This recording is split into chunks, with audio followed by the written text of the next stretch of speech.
تلقین کی گئی ہے تمام انسانوں کو کہ جو سابقہ قومیں گزر چکی ہیں ان سے عبرت حاصل کرنی چاہیے کہ جو کچھ ان کے ساتھ بیتی ہے زمین کے اوپر اس کے آثار بھی موجود ہیں، تاریخ میں بھی اس کے آثار موجود ہیں، ان سے عبرت حاصل کرنی چاہیے۔ اور یہاں سے پھر اس میں 13ویں رکوع میں حضرت موسیٰ علیہ السلام کا واقعہ یہاں سے جو ہے وہ اسٹارٹ ہو جائے گا، تفصیلی واقعہ جو ہے وہ یہاں سے شروع ہوگا کہ فرعون کے سامنے جب انہوں نے اپنی رسالت کا اعلان کیا اور رسالت کی سچائی کے طور پر جو ہے معجزات اس کے سامنے پیش کیے اور اپنے مطالبات اس کے سامنے رکھے۔ 14ویں رکوع میں جو ہے یہ کنٹینیو ہوگا حضرت موسیٰ علیہ السلام کا جو واقعہ ہے، اور اس میں جو حضرت موسیٰ علیہ السلام اور جادوگروں کے درمیان جو مقابلہ ہوا اس کی پوری تفصیل جو ہے وہ یہاں پر آئے گی، اور پھر یہ بات بھی سامنے آ جائے گی کہ کس طریقے سے جو جادوگروں نے اس بات کو دیکھ لیا کہ موسیٰ علیہ السلام جو کچھ پیش کر رہے ہیں وہ جادو نہیں ہے بلکہ وہ حقیقت ہے، تو وہ ایمان لے آئے اور اتنا پکا ایمان لے کر آئے کہ جب فرعون نے ان کو دھمکی دی کہ میں مخالف سمتوں سے ہاتھ پیر کٹوا دوں گا تمہارے، اس کے باوجود جو ہے وہ اپنے ایمان سے نہیں پلٹے۔ 15ویں رکوع میں بھی یہی جو ہے موسیٰ علیہ السلام اور فرعون کا جو واقعہ ہے یہ کنٹینیو ہوگا یہاں پر، اور یہاں پر ہمارے سامنے وہ تفصیل آئے گی کہ فرعون نے جو طریقہ کار اختیار کیا تھا بنی اسرائیل کو سزا دینے کا کہ ان کے لڑکوں کو جو ہے وہ ذبح کیا جائے اور بچیوں کو جو ہے ان کی جو ہے وہ محفوظ رکھا جائے ان کی۔ حضرت موسیٰ علیہ السلام نے بھی اس وقت اپنی قوم کو یہ تلقین کی تھی کہ اللہ سے مدد مانگو اور صبر کرو۔ صبر کا مطلب یہ ہوتا ہے کہ ڈٹ جانا اور اپنے حق کے اوپر اور باطل کے مقابلے میں پیچھے نہیں ہٹنا، یہ صبر ہے۔ موسیٰ علیہ السلام نے اپنی قوم کو صبر کی اور اللہ تعالیٰ سے مدد مانگنے کی تلقین کی، اور یہ کہا کہ اگر تم صبر کرو گے، اللہ سے مدد مانگو گے، ہمت کے ساتھ آگے بڑھو گے تو اللہ تعالیٰ تمہیں زمین کا وارث بنائے گا۔ پھر رکوع نمبر 16 میں بھی بنی اسرائیل کی یہ کنٹینیوٹی جو ہے اس پورے واقعے کی چلے گی کہ جب موسیٰ علیہ السلام نے بنی اسرائیل کو آزاد کروایا فرعون سے، اللہ تعالیٰ نے فرعون کو غرق کر دیا، تو وہاں سے نکلے تو اب یہ بنی اسرائیل کا مائنڈ سیٹ یہاں پہ سامنے ہمارے جو ہے نا یہاں پر آئے گا کہ ایک بستی میں لوگوں کو بتوں کی پوجا کرتے ہوئے دیکھا تو موسیٰ علیہ السلام سے مطالبہ کرنا شروع کر دیا کہ ہمیں بھی ایسا ہی ایک جو ہے نا وہ معبود آپ بنا کے دیں۔ اور پھر جو موسیٰ علیہ السلام نے اپنی قوم کو بتایا کہ یہ تو تم بہت بڑی ناشکری کر رہے ہو، اس کی تفصیل ہمارے سامنے آئے گی۔ 17ویں رکوع میں بھی یہ کنٹینیو چلے گا موسیٰ علیہ السلام کا واقعہ، اور یہاں پر ہمارے سامنے جو ہے وہ آئے گا کہ موسیٰ علیہ السلام جو ہے وہ اللہ تعالیٰ نے ان کو اپنے آپ سے ہم کلام ہونے کا شرف بخشا، اور موسیٰ علیہ السلام نے اللہ تعالیٰ کو دیکھنے کی خواہش کا اظہار کیا، تو اس وقت کیا ہوا تفصیلات وہ اس میں پڑھیں گے انشاءاللہ ہم 17ویں رکوع میں۔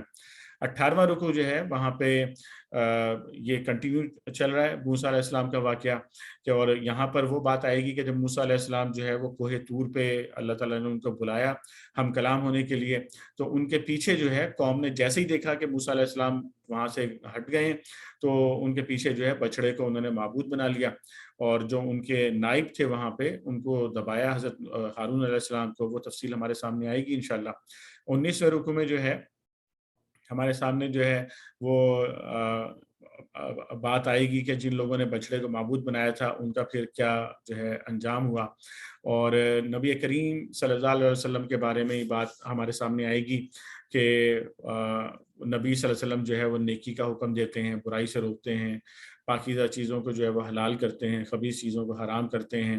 اور ایک بڑی اہم چیز یہاں پر ہمارے سامنے آئے گی جو ہمیں آج کے اس میں اور زیادہ ہمارے لیے اہم بن جاتی ہے، وہ یہ کہ لوگوں نے جو اپنے اوپر ایک زبردستی کی اپنی گردنوں پہ بوجھ ڈالے ہوئے ہوتے ہیں۔ یہ بوجھ کس چیزوں کے ہوتے ہیں؟ بوجھ بیجا رسومات، بدعات اور اس طرح کی اوہام جو ہے، یہ بہت ساری چیزیں لوگوں نے کریٹ کر کے اپنے اوپر خود ہی بوجھ ڈال لیا ہوتا ہے، اور زندگی گزارنا اپنی جو ہے نا وہ سماج کی مشکل بنا دی ہوتی ہے، اس کا بھی تذکرہ یہاں پر آئے گا۔ اور پھر اللہ رب کریم نے جو فرمایا کہ جو لوگ بھی نبی صلی اللہ علیہ وسلم پر ایمان لائیں گے ان کا ادب و احترام کریں گے اور دعوت دین میں اور دین کا غلبے کے مشن میں ان کا ساتھ دیں گے تو ان کے لیے جو ہے کامیابی کا اللہ تعالیٰ نے یہاں پر تذکرہ کیا ہے۔ 20ویں رکوع میں اللہ تعالیٰ کا یہاں پر ہمارے سامنے حکم آئے گا کہ نبی کریم صلی اللہ علیہ وسلم جو ہے وہ تمام انسانیت کے لیے اللہ رب کریم نے ان کو رسول بنایا ہے، صرف عرب کے لیے نہیں بنایا اور اس زمانے کے لیے نہیں بنایا بلکہ تمام انسانیت کے لیے بنایا۔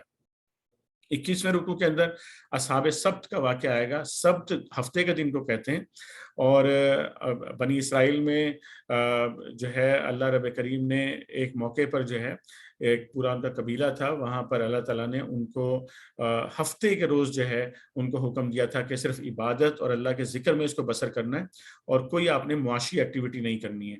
وہ لوگ مچھلیاں پکڑتے تھے تو، اور ہفتے کے دن جو ہے وہ زیادہ مچھلیاں جو ہے وہ آتی تھیں، تو انہوں نے ہیلا نکالا کہ اس کے کنارے دریا یا سمندر جو تھا اس کے کنارے پر گڑھے کھود لیے، اور مچھلیوں کو گڑھے میں لے آتے تھے ہفتے والے دن، اور اتوار والے دن نکال لیا کرتے تھے۔ تو یہ ایک ہیلا تھا جو اللہ کے حکم کو انہوں نے بائی پاس کرنے کے لیے انہوں نے اختیار کیا۔ تو اس قوم کے اندر جو ہے وہ 3 گروہ بن گئے تھے، مطلب ایک وہ تھا جو یہ کام کر رہا تھا، اور ایک وہ تھا کہ جو ان کو روکتا تھا، نہیں انل منکر کا کام کرتا تھا کہ یہ مت کرو، اللہ کے حکم کو مت توڑو، اور ایک تیسرا گروہ تھا جو ان لوگوں کو جو منع کرتے تھے ان کو کہتا تھا کہ بھائی تم خود اچھے رہو، اور جو ہے لوگوں کو روکتے کیوں، اگر کوئی برائی کر رہا ہے تو اس کو برائی کرنے دو۔ تو یہ 3 طرح کے گروہ موجود تھے وہاں پر، اور پھر اللہ کا عذاب آیا، اور جب اللہ کا عذاب آیا تو وہ لوگ کہ جو اللہ کے حکم کی خلاف ورزی کر رہے تھے وہ بھی عذاب کا شکار ہوئے، وہ لوگ کہ جو خلاف ورزی نہیں کر رہے تھے لیکن روک بھی نہیں رہے تھے، خلاف ورزی نہیں کرتے تھے لیکن روکتے بھی نہیں تھے، وہ بھی عذاب کا شکار ہوئے، اور عذاب سے صرف وہ لوگ بچائے گئے کہ جو اللہ کے حکم کی خلاف ورزیوں کو روکنے کے لیے جد و جہد کر رہے تھے۔ تو اس میں بہت بڑا سبق آج کی امت مسلمہ کے لیے موجود ہے۔ 22ویں رکوع کے اندر جو ہے وہ اللہ تعالیٰ نے اس عہد کا تذکرہ کیا ہے، الست کے عہد کا، کہ جب اللہ تعالیٰ نے تمام انسانوں کو نکالا تھا آدم علیہ السلام کی پشت سے، اور ساری روحوں کو انسانوں کی جمع کیا تھا، ہم سب بھی وہاں پر موجود تھے، اور پھر اللہ تعالیٰ نے یہ پوچھا تھا کہ کیا میں تمہارا رب نہیں ہوں، اور ہم سب نے یہ اقرار کیا تھا کہ ہاں آپ ہی جو ہے وہ ہمارے رب ہیں۔ وہ تذکرہ آئے گا، اور پھر یہاں پر بنی اسرائیل کے ایک بندے کا تذکرہ کر کے جو ہے وہ اللہ رب کریم نے اس بات کو دکھایا ہے کہ جو لوگ اپنی خواہشات نفس کی پیروی کے اندر پڑ جاتے ہیں تو ان کو مثال جو اللہ تعالیٰ نے کتے سے ان کی مثال دی ہے، تو ان کی مثال وہاں پر ہمارے سامنے آئے گی۔ اور پھر اللہ رب کریم نے جو ہے وہ ایک بڑا یہاں پر بڑی اہم آیت یہاں پر آئے گی کہ اللہ نے فرمایا کہ انسانوں اور جنوں کی جو اکثریت ہے وہ جہنم میں جائے گی، کیونکہ وہ دیکھتے ہیں اللہ تعالیٰ کی ان ساری نشانیوں کو، ان کو اللہ تعالیٰ نے دل دیے ہیں، دل کا مطلب ہے غور و فکر کرنے کی صلاحیت، لیکن غور و فکر نہیں کرتے، ان کو اللہ تعالیٰ نے جانوروں سے تشبیہ دی ہے۔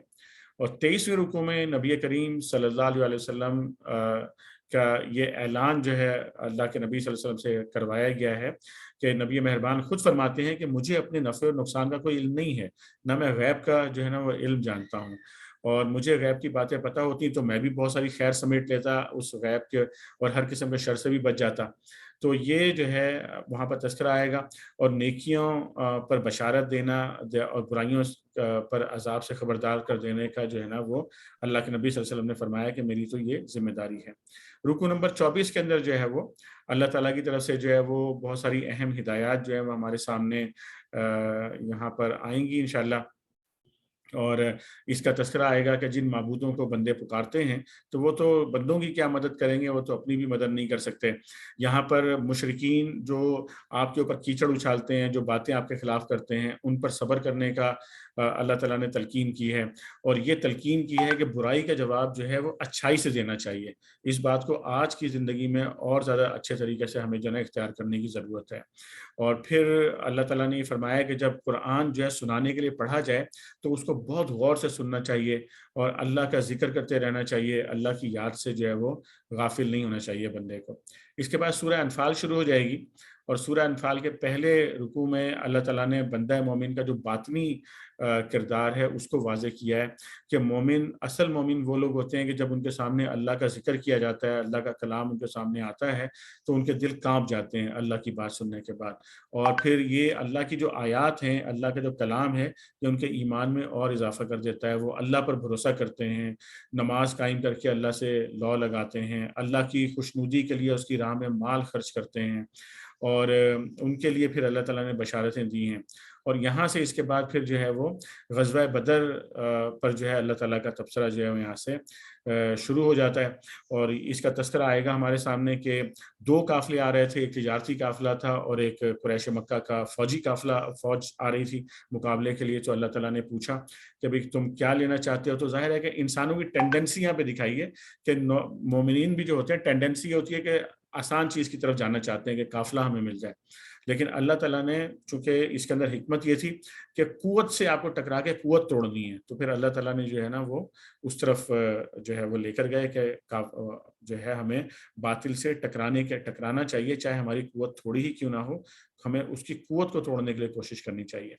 دوسرے رکوع کے اندر جو میدان بدر میں اللہ تعالیٰ کی طرف سے نصرت، اللہ تعالیٰ کی طرف سے مدد نازل ہوئی اور فرشتے آئے، اس کا جو ہے تذکرہ جو ہے وہ آئے گا، اور مسلمانوں کے لیے حکم دیا گیا ہے کہ پیٹھ نہیں پھیرنی ہے مقابلے کے وقت انہوں نے۔ تیسرا رکوع جو ہے اس میں اللہ اور رسول صلی اللہ علیہ وسلم کی پکار پر لبیک کہنے کا جو ہے اللہ تعالیٰ نے حکم دیا ہے، اور یہ نصیحت کی ہے کہ اللہ اور رسول کے ساتھ خیانت نہ کی جائے۔ ہماری جان، ہمارا مال جو ہے یہ اللہ کی امانت ہے، اور اس امانت کو اللہ کی مرضی کے مطابق ہی ہمیں جو ہے نا وہ لگانا چاہیے۔ چوتھے رکوع کے اندر اللہ تعالیٰ نے بیان فرمایا ہے کہ اللہ تعالیٰ متقیوں کو جو ہے وہ سرخرو کرتا ہے، اور یہاں پر اللہ تعالیٰ نے بتایا کہ جب یہ مشرکین یعنی اسلام دشمن جو ہے اللہ کے اس دین کی دشمنی میں اپنے مال خرچ کر رہے ہیں، تو ان کا تذکرہ کیا کہ یہ جو ان کا مال خرچ کرنا ہے یہ ان کے لیے جو ہے ان قریب حسرت کا باعث بن جائے گا۔ تو یہاں تک انشاءاللہ ہم جو ہے نا وہ آج اس کا مطالعہ کریں گے۔ آج کے ترجمے کے آغاز کے لیے میں عالمگیر بھائی سے درخواست کروں گا کہ آپ جو ہے وہ شروع کر دیجیے گا اس کو، یہاں سے قال الملا سے، اس کی قوم کے سرداروں نے۔ اعوذ باللہ من الشیطان الرجیم، بسم اللہ الرحمن الرحیم۔ اس کی قوم کے سرداروں نے جو اپنی بڑائی کی گھمنڈ میں مبتلا تھے، اس سے کہا کہ اے شعیب علیہ السلام، ہم تجھے اور ان لوگوں کو جو تیرے ساتھ ایمان لائے ہیں اپنی بستی سے نکال دیں گے، ورنہ تم لوگوں کو ہماری ملت میں واپس آنا ہوگا۔ شعیب نے جواب دیا، کیا زبردستی ہمیں پھیرا جائے گا؟ خواہ ہم راضی نہ ہوں، ہم اللہ پر جھوٹ گھڑنے والے ہوں گے اگر تمہاری ملت میں پلٹ آئیں گے، جبکہ اللہ ہمیں اس سے نجات دے چکا ہے۔ ہمارے لیے تو اس کی طرف پلٹنا اب کسی طرح ممکن نہیں، الا یہ کہ خدا ہمارا رب ہی ایسا چاہے۔ ہمارے رب کا علم ہر چیز پر حاوی ہے، اسی پر ہم نے اعتماد کر لیا۔ اے رب، ہمارے اور ہماری قوم کے درمیان ٹھیک ٹھیک فیصلہ کر دے، اور تو بہترین فیصلہ کرنے والا ہے۔ اس کی قوم کے سرداروں نے جو اس کی بات ماننے سے انکار کر چکے تھے آپس میں کہا،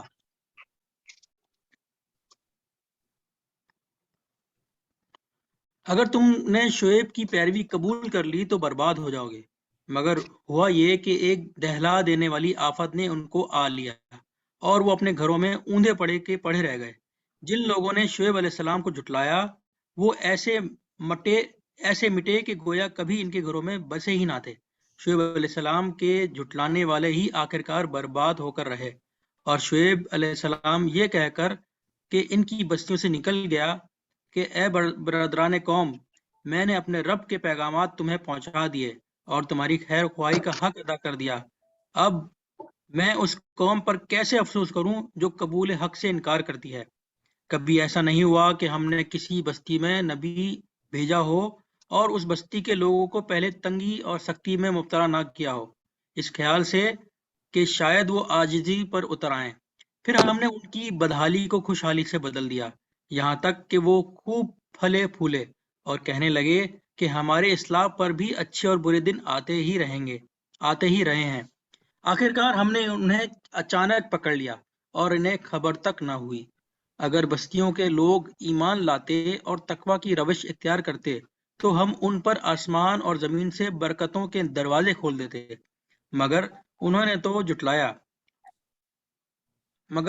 تو جھٹلایا، لہذا ہم نے اس بری کمائی کے حساب میں انہیں پکڑ لیا جو وہ سمیٹ رہے تھے۔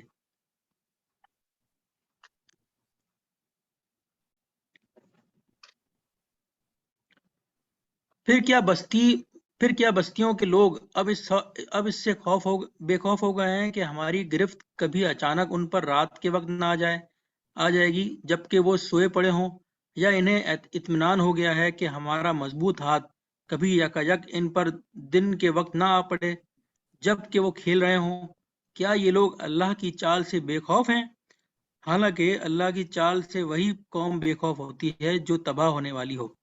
اور کیا ان لوگوں کو جو سابق اہل زمین کے بعد زمین کے وارث ہوتے ہیں، اس امر واقعی نے کچھ سبق نہیں دیا کہ اگر ہم چاہیں تو ان کے قصوروں پر انہیں پکڑ سکتے ہیں، مگر وہ سبق آموز حقائق سے تغافل برتتے ہیں اور ہم ان کے دلوں پر مہر لگا دیتے ہیں، پھر وہ کچھ نہیں سنتے۔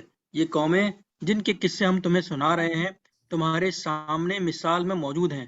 ان کے رسول ان کے پاس کھلی کھلی نشانیاں لے کر آئے، مگر جس چیز کو وہ ایک دفعہ جھٹلا چکے تھے پھر وہ اسے ماننے والے نہ تھے۔ دیکھو، اس طرح ہم منکرین حق کے دلوں پر مہر لگا دیتے ہیں۔ ہم نے ان میں سے اکثر میں کوئی پاس عہد نہ پایا، بلکہ اکثر کو فاسق ہی پایا۔ پھر ان قوموں کے بعد جن کا ذکر اوپر کیا گیا ہے، ہم نے موسیٰ علیہ السلام کو اپنی نشانیوں کے ساتھ فرعون اور اس کی قوم کے سرداروں کے پاس بھیجا، مگر انہوں نے بھی ہماری نشانیوں کے ساتھ ظلم کیا۔ پس دیکھو کہ ان مفسدوں کا انجام کیا ہوا۔ موسیٰ علیہ السلام نے کہا، اے فرعون، میں کائنات کے مالک کی طرف سے بھیجا ہوا آیا ہوں۔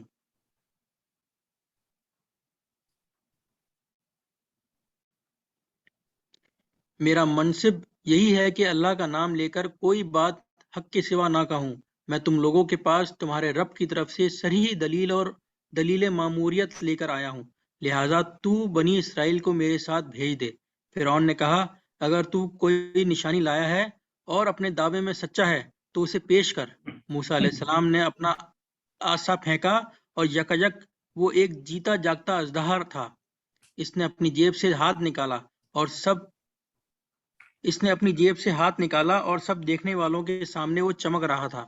اس پر فرعون کی قوم کے سرداروں نے آپس میں کہا کہ یقیناً یہ شخص بڑا ماہر جادوگر ہے، تمہیں تمہاری زمین سے بے دخل کرنا چاہتا ہے۔ اب کہو کیا کہتے ہو؟ پھر ان سب نے فرعون کو مشورہ دیا کہ اسے اور اس کے بھائی کو انتظار میں رکھیے اور تمام شہروں میں ہر کارے بھیج دیجیے کہ ہر ماہر فن جادوگر کو آپ کے پاس لے آئیں۔ چنانچہ جادوگر فرعون کے پاس آ گئے۔ انہوں نے کہا، اگر ہم غالب رہے تو ہمیں اس کا صلہ تو ضرور ملے گا۔ فرعون نے جواب دیا، ہاں، اور تم مقرب بارگاہ ہوگے۔ پھر انہوں نے موسیٰ علیہ السلام سے کہا، تم پھینکتے ہو یا ہم پھینکیں؟ موسیٰ علیہ السلام نے جواب دیا، تم ہی پھینکو۔ انہوں نے اپنے انچھڑ پھینکے تو نگاہوں کو مسحور اور دلوں کو خوف زدہ کر دیا اور بڑا ہی زبردست جادو بنا لائے۔ ہم نے موسیٰ علیہ السلام کو اشارہ کیا کہ پھینک اپنا عصا۔ اس کا پھینکنا تھا کہ آن کی آن میں وہ ان کے اس جھوٹے تلسم کو نگلتا چلا گیا۔ تلسم نہیں، تلسم۔ اس طرح جو حق تھا وہ حق ثابت ہوا اور جو کچھ انہوں نے بنا رکھا تھا وہ باطل ہو کر رہ گیا۔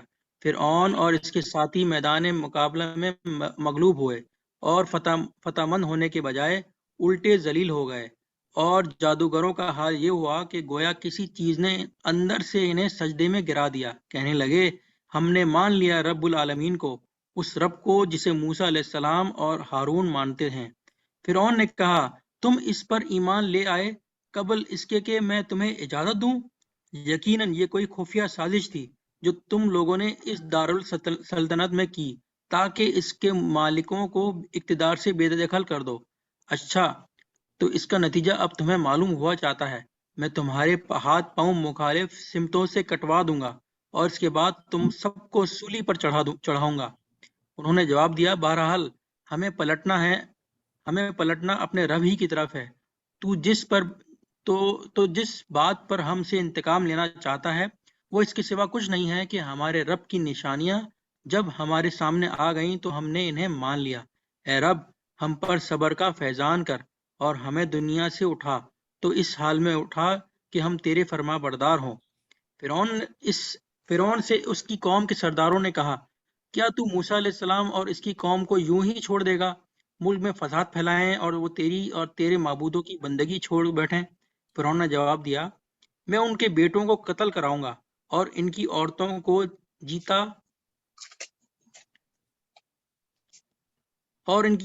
جیتا رہنے دوں گا۔ ہمارے اقتدار کی گرفت ان پر مضبوط ہے۔ موسیٰ علیہ السلام نے اپنی قوم سے کہا، اللہ سے مدد مانگو اور صبر کرو، زمین اللہ کی ہے، اپنے بندوں میں سے جس کو چاہتا ہے اس کا وارث بنا دیتا ہے۔ اور آخری کامیابی انہی کے لیے ہے جو اس سے ڈرتے ہوئے کام کریں۔ اس کی قوم کے لوگوں نے کہا تیرے آنے سے پہلے بھی ہم ستائے جاتے تھے اور اب تیرے آنے پر بھی ستائے جا رہے ہیں۔ اس نے جواب دیا قریب ہے وہ وقت کہ تمہارا رب تمہارے دشمن کو ہلاک کر دے اور تم کو زمین میں خلیفہ بنائے، پھر دیکھیے کہ تم کیسے عمل کرتے ہو۔ ہم نے فرعون کے لوگوں کو کئی سال تک قحط اور پیداوار کی کمی میں مبتلا رکھا کہ شاید ان کو ہوش آئے، مگر ان کا حال یہ تھا کہ جب اچھا زمانہ آتا تو کہتے کہ ہم اسی کے مستحق ہیں، اور جب برا زمانہ آتا تو موسیٰ علیہ السلام اور اس کے ساتھیوں کو اپنے لیے فعال بد ٹھہراتے، حالانکہ در حقیقت ان کی فعال بد تو اللہ کے پاس تھی، مگر ان میں سے اکثر بے علم تھے۔ انہوں نے موسیٰ علیہ السلام سے کہا تو ہمیں مسحور کرنے کے لیے خواہ کوئی نشانی لے آئے، ہم تو تیری بات ماننے والے نہیں ہیں۔ آخرکار ہم نے ان پر طوفان بھیجا، ٹڈی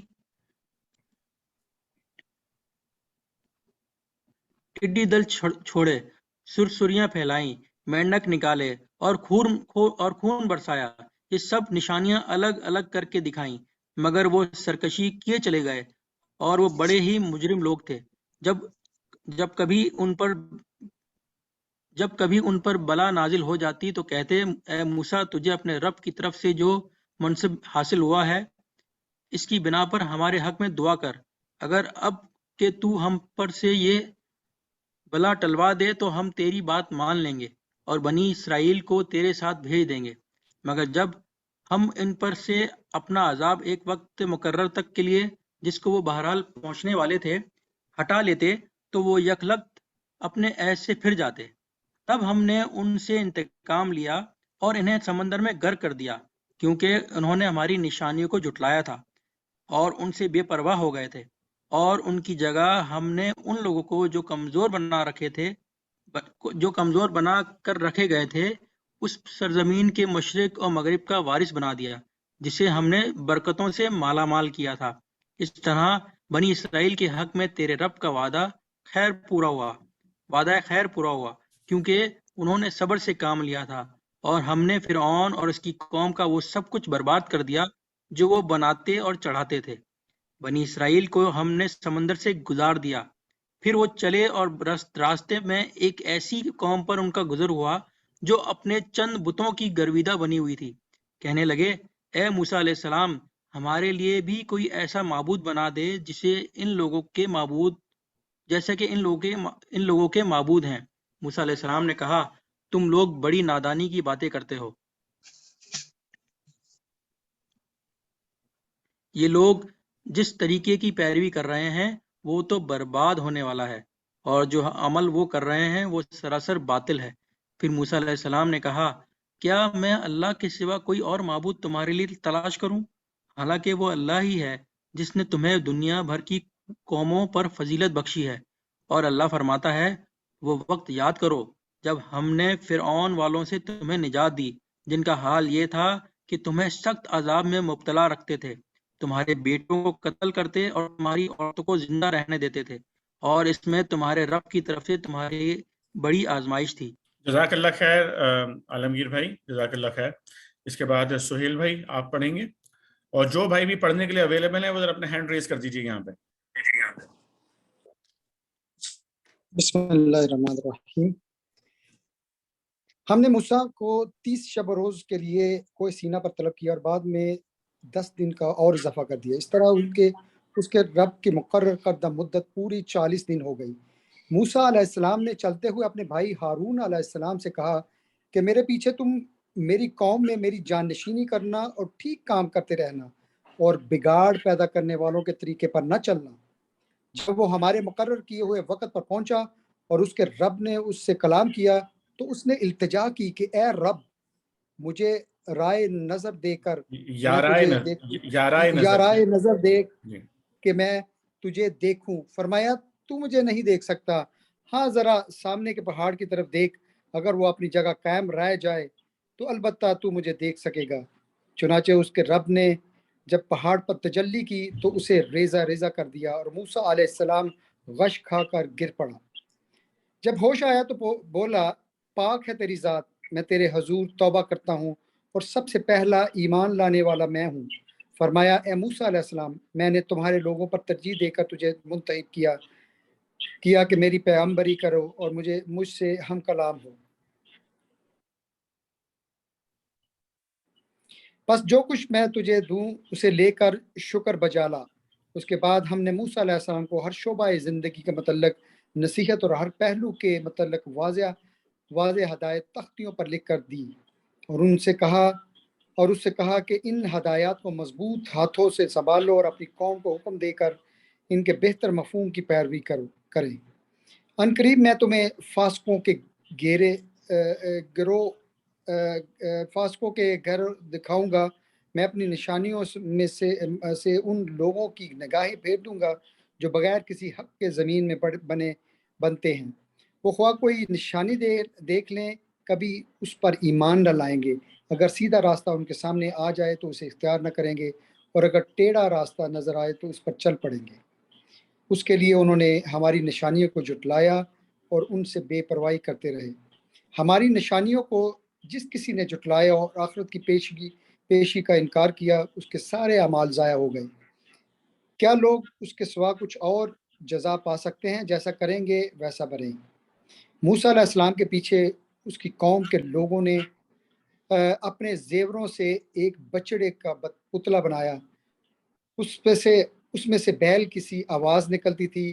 کیا انہیں نظر نہ آتا تھا کہ وہ نہ ان سے بولتا ہے، نہ کسی معاملے میں ان کی رہنمائی کرتا ہے؟ مگر پھر بھی انہوں نے اسے معبود بنا لیا، اور وہ سخت ظالم تھے۔ پھر جب ان کے فریب خوردگی کا طلسم ٹوٹ گیا اور انہوں نے دیکھ لیا کہ در حقیقت وہ گمراہ ہو گئے ہیں، تو کہنے لگے کہ اگر ہمارے رب نے ہم پر رحم نہ فرمایا اور ہم سے درگزر نہ کیا تو ہم برباد ہو جائیں گے۔ ادھر سے موسیٰ علیہ السلام غصے اور رنج میں برا ہوا اپنی قوم کی طرف پلٹا آتے اس نے کہا، بہت بری جانشینی کی تم لوگوں نے میرے بعد۔ کیا تم سے اتنا صبر نہ ہوا کہ اپنے رب کے حکم کا انتظار کر لیتے اور تختیاں پھینک دی اور اپنے بھائی ہارون علیہ السلام کے سر کے بال پکڑ کر اسے کھینچا؟ ہارون علیہ السلام نے کہا، اے میری ماں کے بیٹے، ان لوگوں نے مجھے دبا لیا اور قریب تھا کہ مجھے مار ڈال دے۔ بس تو دشمنوں کو مجھ سے ہنسنے کا موقع نہ دے اور اس ظالم گروہ کے ساتھ مجھے نہ شامل کر۔ تب موسیٰ علیہ السلام نے کہا، اے رب، مجھے اور میرے بھائی کو معاف کر اور ہمیں اپنی رحمت میں داخل فرما، تو سب سے بڑھ کر رحیم ہے۔ جواب میں ارشاد ہوا کہ کیا جن لوگوں نے بچڑے کو معبود بنایا وہ ضرور اپنے رب کے غضب میں گرفتار ہو کر رہیں گے اور دنیا کی زندگی میں ذلیل ہوں گے۔ جھوٹ گڑنے والوں کو ہم ایسی ہی سزا دیتے ہیں۔ وہ جو لوگ برے عمل کریں پھر توبہ کر لیں اور ایمان لے آئیں تو یقیناً اس توبہ و ایمان کے بعد تیرا رب درگزر اور رحم فرمانے والا ہے۔ پھر جب موسیٰ علیہ السلام کا غصہ ٹھنڈا ہوا تو اس نے وہ تختیاں اٹھا لی جن کی تحریر میں ہدایت اور رحمت تھی ان لوگوں کے لیے جو اپنے رب سے ڈرتے ہیں، اور اس نے اپنی قوم کے 70 آدمیوں کو منتخب کیا تاکہ وہ اس کے ساتھ ہمارے مقرر کیے ہوئے وقت پر حاضر ہوں۔ جب ان لوگوں کو ایک سخت زلزلے نے آ پکڑا تو موسیٰ علیہ السلام نے عرض کیا، اے میرے سرکار، آپ چاہتے تو پہلے ہی ان کو